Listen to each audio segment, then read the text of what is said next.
America ಇರಾನ್ನ ಮಣಿಸೋದಕ್ಕೆ ದಿನಕ್ಕೊಂದು ಕ್ಯಾತೆ ದಿನಕ್ಕೊಂದು ಡ್ರಾಮಾ. ಈಗ ಮತ್ತೆ 3 ದಿನಗಳ ಗಡುವು. ನೀವು ಡೀಲ್ಗೆ ಒಪ್ಕೊಂಡ್ರೆ ಸರಿ, ಇಲ್ಲದೆ ಇದ್ರೆ ನಿಮ್ಮ ತೈಲ ಭಂಡಾರವನ್ನ, ನಿಮ್ಮ ತೈಲ ಪೈಪ್ಲೈನ್ಗಳನ್ನ ಉಡಾಯಿಸ್ಬಿಡ್ತೀವಿ. ಆಮೇಲೆ ನೀವು ಮತ್ತೆ ಏಳಕ್ಕೆ ಸಾಧ್ಯನೇ ಇಲ್ಲ ಅಂತ 3 ದಿನಗಳ ಗಡುವನ್ನ ಟ್ರಂಪ್ ಕೊಟ್ಟಿದ್ದಾರೆ. ಆದರೆ ಟ್ರಂಪ್ನ ಗಡುವನ್ನ ಇರಾನ್ ನೋಡಿ, ನಿಮ್ಮ ಭಯದ ನೆರಳಲ್ಲಿ ನಾವು ಮಾತುಕತೆ ನಡೆಸಲ್ಲ, ನಮ್ಮ ಷರತ್ತುಗಳ ಮೂಲಕನೇ ನಾವು ಮಾತುಕತೆ ನಡೆಸ್ತೀವಿ ಅಂತ 3 ಸ್ಟೇಜ್ ಪ್ರಪೋಸಲ್ ಕೊಟ್ಟಿದ್ದಾರೆ. ಅದರಲ್ಲಿ ಮೊದಲನೇ ಸ್ಟೇಜ್, ದಯವಿಟ್ಟು ಹಾರ್ಮುಜ್ ಜಲಸಂಧಿಯ ಮೇಲೆ ತಾವು ಏನು ಮುತ್ತಿಗೆ ಹಾಕಿದ್ದೀರಿ ಅದನ್ನ ತೆರವುಗೊಳಿಸಿ, ತದನಂತರ ನಾವು ನ್ಯೂಕ್ಲಿಯರ್ ಡೀಲ್ ಬಗ್ಗೆ ಮಾತಾಡೋಣ, ಅದಾದ ಮೇಲೆ ನಾವು ಈ ಒಂದು ಯುದ್ಧವನ್ನು ಹೇಗೆ ಮುಂದೆ ಶಾಶ್ವತವಾಗಿ ಕೊನೆಗಾಣಿಸಬೇಕು ಅನ್ನೋದ್ರ ಬಗ್ಗೆ ಮಾತಾಡೋಣ ಅಂತ ಹೇಳ್ತಾ ಇದೆ. ಆದರೆ ಅಮೆರಿಕ ಇದನ್ನ ಒಪ್ಕೊಳ್ಳುತ್ತಾ ಅನ್ನೋದು ಒಂದು ಕಡೆ, ಆದರೆ ಇವರಿಬ್ಬರ ನಡುವಿನ ಈ ಕ್ಯಾತೆ ವ್ಯವಹಾರನ ಇಡೀ ಪ್ರಪಂಚ ನಂಬೋದಕ್ಕೆ ರೆಡಿ ಇಲ್ಲ. ಇಸ್ಲಾಮಾಬಾದಲ್ಲಿ ಮಾತುಕತೆ ನಡೆಸ್ತೀವಿ ಅಂತ ಅಮೆರಿಕದ ನಿಯೋಗ ಮಧ್ಯದಾರಿವರೆಗೂ ಬರುತ್ತಂತೆ, ಇದ್ದಕ್ಕಿದ್ದಂತೆ ವಾಪಸ್ ಹಂಗೆ ವಿಮಾನನ ತಿರುಗಿಸಿ ಹೋಗ್ಬಿಡುತ್ತಂತೆ. ಆರಾಕ್ಚಿ ನೋಡಿದ್ರೆ ಊರ್ ಸುತ್ತಾ ಇದ್ದಾರೆ, ಇವತ್ತು ರಷ್ಯಾಗೆ ಹೋಗ್ತಾ ಇದ್ದಾರೆ. ಸೊ ಹೀಗಾಗಿ ಇವರ ಮಧ್ಯೆ ಯುದ್ಧ ಕೊನೆಗಾಣುತ್ತಾ? ಹಾರ್ಮುಜ್ ಜಲಸಂಧಿ ಏನು ಓಡಾಟ ನಿರ್ಬಂಧವಾಗಿದೆ, ಅದು ಮತ್ತೆ ಓಡಾಟ ಆರಂಭ ಆಗುತ್ತಾ ಇಲ್ವಾ? ಒಂದು ವೇಳೆ ಓಡಾಟ ಆರಂಭ ಆಗಲಿಲ್ಲ ಅಂತಂದ್ರೆ ಭಾರತದ ಪರಿಸ್ಥಿತಿ ಏನು? ಈಗಾಗಲೇ ಬೆಲೆ ಏರಿಕೆಯ ಬಿಸಿ ಜಾಸ್ತಿ ಆಗಿದೆ. ಗ್ಯಾಸ್, ಪೆಟ್ರೋಲ್ ಮತ್ತು ಡೀಸೆಲ್ ವಿಚಾರದಲ್ಲಿ ಮುಂದೇನಾಗುತ್ತೆ ಅನ್ನೋದರ ಬಗ್ಗೆ ಬಹಳಷ್ಟು ಆತಂಕ ಮತ್ತು ಅನುಮಾನ ಇದೆ. ಅಂತಾರಾಷ್ಟ್ರೀಯ ಮಟ್ಟದಲ್ಲಿ ಆರ್ಥಿಕ ಬಿಕ್ಕಟ್ಟು, ಜೊತೆಗೆ ಭಾರತದಲ್ಲೂ ಕೂಡ ಬಿಕ್ಕಟ್ಟು. ಕೊರೋನಾದಂತಹ ಪರಿಸ್ಥಿತಿ ನಿರ್ಮಾಣ ಆಗುತ್ತಾ? ಮತ್ತೆ ನಾವು ಹಿಂದಕ್ಕೆ ಹೋಗ್ತೀವಾ?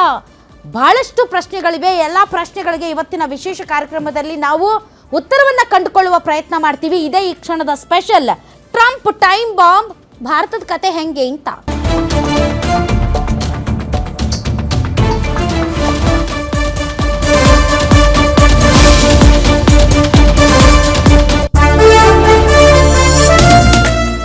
ದಿನದಿಂದ ದಿನಕ್ಕೆ ಹೆಚ್ಚಾಗುತ್ತಲೇ ಇದೆ ಮಧ್ಯಪ್ರಾಚ್ಯ ಸಮರ. ಹರ್ಮುಜ್ ಬಂದ್, ಟ್ರಂಪ್ ಟಾರ್ಗೆಟ್. ಮುಂದೆ ಮತ್ತಷ್ಟು ಭೀಕರನ. ಕಚ್ಚಾ ತೈಲ, ಗ್ಯಾಸ್ ಬಿಕ್ಕಟ್ಟು, ಜಗತ್ತಿಗೆ ಅಮೆರಿಕವೇ ಇಕ್ಕಟ್ಟು. ಇರಾನ್ಗೆ ಮತ್ತೆ 3 ದಿನಗಳ ಗಡುವು ನೀಡಿದ ಡೊನಾಲ್ಡ್ ಟ್ರಂಪ್. 3 ದಿನಗಳಲ್ಲೇ ಡೀಲ್ ಆಗ್ಲಿಲ್ಲ ಅಂದ್ರೆ 3ನೇ ಮಹಾಯುದ್ಧ ಫಿಕ್ಸ. US ವಾರ್ನಿಂಗ್ಗೂ ಸುಮ್ಮನಿರದ Iran. 3 ಒಪ್ಪಂದದ ಸೂತ್ರ. ಅಮೆರಿಕಾಗೆ ಸಂಧಾನ ಸೂತ್ರ. ಇರಾನ್ ವಿದೇಶಾಂಗ ಸಮರ.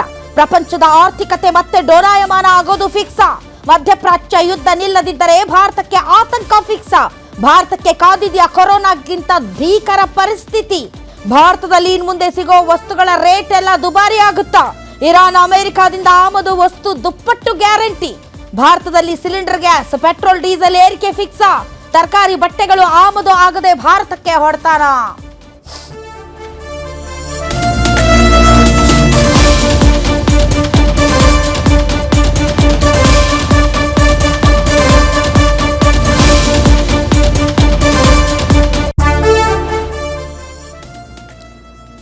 ಏಪ್ರಿಲ್ 2026 ಕದನ ವಿರಾಮ ಘೋಷಣೆ ಆಯಿತು. ಅಯ್ಯೋ ಮುಗಿದೋಯ್ತು, ಎಲ್ಲ ಯುದ್ಧನೂ ಮುಕ್ತಾಯ ಆಗುತ್ತೆ, ಅಂತಾರಾಷ್ಟ್ರೀಯ ಮಟ್ಟದ ಆರ್ಥಿಕ ಬಿಕ್ಕಟ್ಟು ಶಮನ ಆಗುತ್ತೆ ಅಂತ ನಾವೆಲ್ಲರೂ ಕಾದು ನೋಡಿದ್ವಿ. ಆದರೆ ದಿನದಿಂದ ದಿನಕ್ಕೆ ಪರಿಸ್ಥಿತಿ ಬಿಗಡಾಯಿಸ್ತಾ ಇದೆ. ಈಗ ಲೇಟೆಸ್ಟ್ ಆಗಿ ಮತ್ತೆ 3 ದಿನದ ಗಡುವು ಅಂತೆ. ಆ 3 ದಿನದಲ್ಲಿ ಡೀಲ್ ಆಗಲಿಲ್ಲ ಅಂದರೆ ಯುದ್ಧ ಅಂತೆ, ರಣಭೀಕರ ಯುದ್ಧ ಅಂತೆ. ಇಂತಹ ಸಂದರ್ಭದಲ್ಲಿ ಭಾರತದ ಪರಿಸ್ಥಿತಿ ಏನು ಅಂತ? ಕಚ್ಚಾ ತೈಲ ಬೆಲೆ ಜಾಸ್ತಿ ಆಗ್ತಾ ಇದೆ, ಡಾಲರ್ ಎದುರು ರೂಪಾಯಿ ಮೌಲ್ಯ ಕುಸಿತಾ ಇದೆ, MSME ಸೆಕ್ಟರ್ಗೆ ಸಿಕ್ಕಾಪಟ್ಟೆ ಹೊಡೆತ ಬಿದ್ದಿದೆ, ಭಾಳಷ್ಟು ಪ್ರೊಡಕ್ಷನ್ಸ್ ನಿಂತೋಗಿದೆ, ಹಲವಾರು ಕೈಗಾರಿಕೆಗಳು ಈಗಾಗಲೇ ಸ್ಟಾಪ್ ಆಗಿದ್ದಾವೆ, ವರ್ಕರ್ಸ್ ಮನೆಯಲ್ಲಿದ್ದಾರೆ, ಬೆಲೆ ಏರಿಕೆಯ ಬಿಸಿ ಜಾಸ್ತಿ ಆಗಿದೆ, ರಣ ಬಿಸಿಲು ಜಾಸ್ತಿ ಆಗಿದೆ. ಅಬ್ಬಬ್ಬಾ, 1-2 ಭಾರತದ ಪರಿಸ್ಥಿತಿ ಮುಂದೇನಾಗುತ್ತೆ? ಈಗ ಲಾಕ್ಡೌನ್ ಇಲ್ಲ ಅಷ್ಟೇ, ಯುದ್ಧದ ಭೀತಿಯಿಂದ ಕೊರೋನಾದಂತಹ ಸಂದರ್ಭ ಸೃಷ್ಟಿಯಾಗ್ತಾ ಇದೆ. ಈಗ ಎಲೆಕ್ಷನ್ ನಡೀತಾ ಇದೆ, ವೋಟಿಂಗ್ ಇದೆ. ವೋಟಿಂಗ್ ಮುಗಿದ ತಕ್ಷಣ ಇದ್ದಕ್ಕಿದ್ದಂತೆ ರಿಪೋರ್ಟ್ಸು ಮತ್ತು ಬಹಳಷ್ಟು ಕಂಪನಿಗಳ ಊಹೆಯ ಪ್ರಕಾರ ಪೆಟ್ರೋಲ್ ಡೀಸೆಲ್ ಬೆಲೆ ಜಾಸ್ತಿ ಆಗುತ್ತೆ, ತುಂಬ ಜಾಸ್ತಿ ಆಗುತ್ತೆ, ಪರಿಸ್ಥಿತಿ ಬಹಳ ಭೀಕರತೆಗೆ ಹೋಗುತ್ತೆ ಅಂತ ಹೇಳಲಾಗ್ತಾ ಇದೆ. ಇದರ ಬಗ್ಗೆ ಮಾತಾಡೋದಕ್ಕೆ ಅತಿಥಿಗಳಿದ್ದಾರೆ, ಬನ್ನಿ ಅವನ್ನ ವೆಲ್ಕಮ್ ಮಾಡೋಣ. ನಮ್ಮೊಂದಿಗೆ ಇದ್ದಾರೆ ಆರ್ಥಿಕ ತಜ್ಞರಾದಂಥ ಜೇಕಬ್ ಕ್ರಾಸ್ಟ್ ಅವರು. ಸರ್, ತಮಗೆ ವಿಶೇಷ ಕಾರ್ಯಕ್ರಮಕ್ಕೆ ಸ್ವಾಗತ. ಪೀಣ್ಯ ಇಂಡಸ್ಟ್ರಿಯಲ್ ಸಂಘದ ಅಧ್ಯಕ್ಷರಾದಂತಹ ದಾನಪ್ಪ ಅವರಿದ್ದಾರೆ. ಸರ್, ತಮಗೂ ಸ್ವಾಗತ. ನಿವೃತ್ತ ಸೇನಾಧಿಕಾರಿಯಾದಂತಹ ಕರ್ನಲ್ PV ಹರಿ ಅವರಿದ್ದಾರೆ. ಸರ್, ತಮಗೂ ಕೂಡ ಸ್ವಾಗತ. ಮೊದಲನೇದಾಗಿ ಹರಿ ಸರ್, ತಮ್ಮಿಂದನೇ ಈ ಕಾರ್ಯಕ್ರಮವನ್ನು ನಾನು ಆರಂಭಿಸೋದಕ್ಕೆ ಇಷ್ಟಪಡ್ತೀನಿ. ಸರ್, ಇದು ಮುಗಿಯೋ ಲಕ್ಷಣ ಕಾಣ್ತಾ ಇದೆಯಾ ತಮಗೆ? ಸದ್ಯಕ್ಕಿಲ್ಲ. ಈ ಮುಗಿಯೋ ಲಕ್ಷಣ ಈಗ ಕಾಣ್ತಾ ಇಲ್ಲ. ಯಾಕೆಂತ ಹೇಳಿದರೆ ಈಗ ಇರಾನ್ ಪರಿಸ್ಥಿತಿ ಡೈಲಿ ಹದಗೆಡ್ತಾ ಹೋಗ್ತಾ ಇದೆ. ಅವರಿಗೆ ಎಕ್ಸ್ಪೋರ್ಟ್ ಇಲ್ಲ, ಕರೆಕ್ಟ್. ಇಂಪೋರ್ಟ್ ಇಲ್ಲ, ಒಳಗೆ ಅವರ ಭಯಂಕರ ನಿರುದ್ಯೋಗ ಜಾಸ್ತಿ ಆಗಿಬಿಟ್ಟಿದೆ, ಇನ್ಫ್ಲೇಷನ್ ಜಾಸ್ತಿ ಆಗಿದೆ, ಪ್ರತಿಯೊಂದು ಅವರ ಜೀವನ ಬಹಳ ಕಷ್ಟವಾಗಿದೆ, ಆದಾಯ ಇಲ್ಲ, ಅವರ ನಾಯಕತ್ವ ಅದು ಬಿಡಿ, ಇಲ್ವೋ ಅಂತ ಗೊತ್ತಿಲ್ಲ ಯಾರು ನಾಯಕರು. ಈಗ ಅದು ನೋಡ್ಬೇಕಂತ ಹೇಳಿದ್ರೆ IRGC ಕಮಾಂಡರ್ಸ್ಗಳಿದ್ದಾರಲ್ಲ, ಇರಾನಿಯನ್ ರೆವಲ್ಯೂಷನ್ ಗಾರ್ಡ್ಸ್, ಅವ್ರದ್ದು ಒಳ್ಳೆ ಹೋಲ್ಡ್ ಇದೆ ದೇಶದಲ್ಲಿ. ಮುಂಚೆನೂ ಇತ್ತು, ಇವಾಗಲೂ ಇನ್ನೂ ಜಾಸ್ತಿ ಆಗಿದೆ. ಯಾಕೆಂದರೆ ಅದು ಮಿಲಿಟ್ರಿ ವೇ ಆಫ್ ಥಿಂಕಿಂಗ್. ಅದು ಇರಾನ್ ಕಂಟ್ರಿಯಲ್ಲಿ ಅವ್ರದ್ದು ಇಂಪಾರ್ಟೆನ್ಸ್ ಜಾಸ್ತಿ ಇದೆ.